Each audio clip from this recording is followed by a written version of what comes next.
Xin chào các bạn, chào mừng các bạn đã trở lại với channel của Tina. Trong video này, ngoài việc Tina sẽ hướng dẫn cho các bạn cách tạo khối và highlight để cho gương mặt trở nên thon gọn và thu hút hơn, thì đây sẽ là video giveaway lần đầu tiên để kỷ niệm 1000 subscriber đầu tiên trong channel của Tina.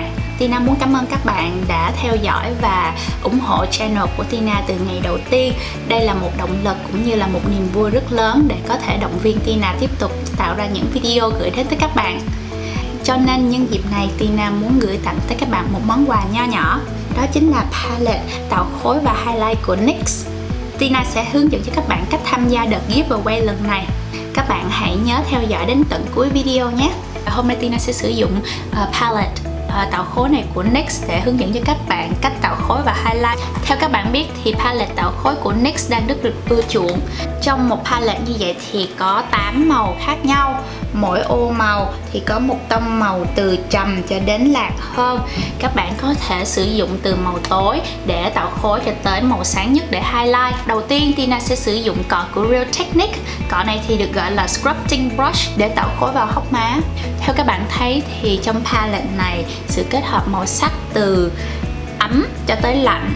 Trong khung màu ấm thì có nhiều tông cam hơn, và cho tới khung màu lạnh thì có nhiều tông xám hơn. Lý do vì sao Tina muốn phân biệt rõ ràng hai tông này cho các bạn, vì mỗi tông đều có một ưu điểm và tính chất riêng. Tông lạnh gồm có màu xám nhiều hơn thì các bạn sử dụng tông này để nhấn vào trong hốc má để tạo ra được đường nét trước, và các bạn dùng tông ấm để mà tán nhẹ cái đường nét đậm đó để mà cho gương mặt trở nên mềm mại hơn.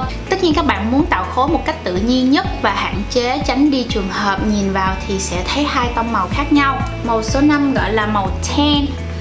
Chúng ta sẽ chấm màu này, phủ nhẹ cọ để cho phấn rơi ra bớt. Các bạn nên bắt đầu từ chân tóc, sau đó theo đường xéo chấm từ từ.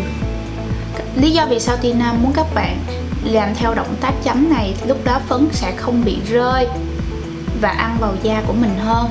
Các bạn đừng lo là bây giờ quá đậm, vì chúng ta sẽ dùng cọ lớn hơn để mà tán đều ra. Tiếp theo Tina sẽ sử dụng cọ Real Technique. Cọ này gọi là blush brush. Sau đó chúng ta tán nhẹ ra để cho đường phấn trở nên tự nhiên hơn. Tương tự chúng ta sẽ lại tiếp tục dùng màu số 5. Bắt đầu từ chân tóc. Lý do các bạn nên bắt đầu từ chân tóc thì như vậy các bạn tạo khối sẽ tự nhiên hơn. Chúng ta chỉ cần dùng cọ với bảng cọ rộng hơn để chúng ta có thể tán đều màu này ra.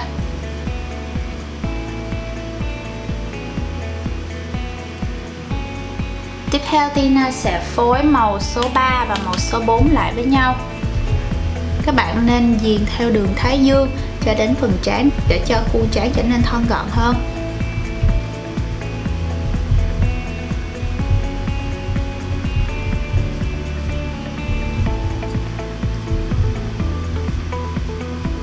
Trán của mình khá là rộng cho nên mình lúc nào cũng muốn tập contour một chút xíu ở trên phần trán. Sau đó Tina sẽ tiếp tục pha màu số 4 và màu số 5 để diền theo đường quai hàm, tạo cảm giác cho gương mặt trở nên V-line hơn.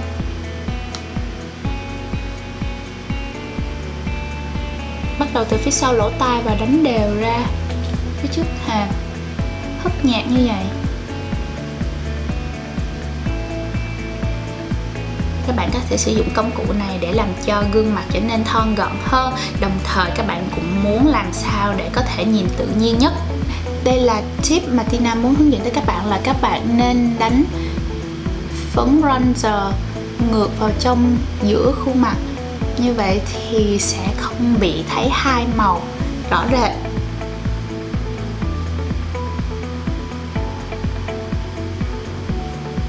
Đây là cách tạo khối tự nhiên nhất mà các bạn có thể áp dụng hàng ngày. Tiếp theo Tina sẽ đánh một chút xíu má hồng để kết hợp hai màu số 3 và màu số 5 với nhau.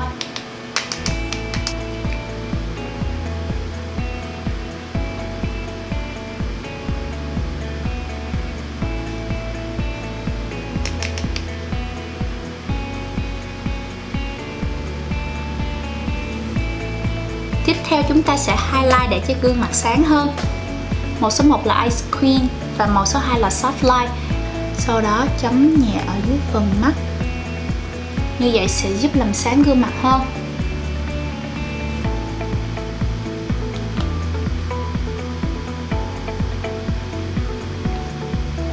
Đừng quên ở đầu sống mũi nhé. Một chút ở nhân trung và ở cằm.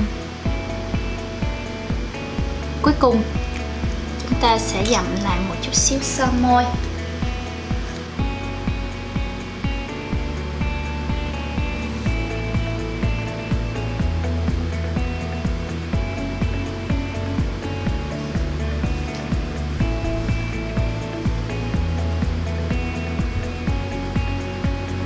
Và cuối cùng Tina đã hoàn tất xong cách tạo khối và highlight cho gương mặt. Đây cũng chính là các bước căn bản mà Tina sử dụng trong công việc tạo khối và highlight hàng ngày. Thể lệ giveaway lần này rất đơn giản, gồm các bước như sau. Việc đầu tiên thì các bạn hãy subscribe vào channel của Tina Beauty Tips. Tiếp theo là like video này và sau đó share một video mà các bạn yêu thích nhất của channel Tina Beauty Tips trên Facebook và Instagram. Tina sẽ ngẫu nhiên chọn ra 2 bạn may mắn nhất để có thể nhận được món quà nho nhỏ kỳ này. Kết quả sẽ được đăng lên trong video tiếp theo cách 1 tuần từ ngày video này được post trên YouTube. Chúc các bạn may mắn nhé!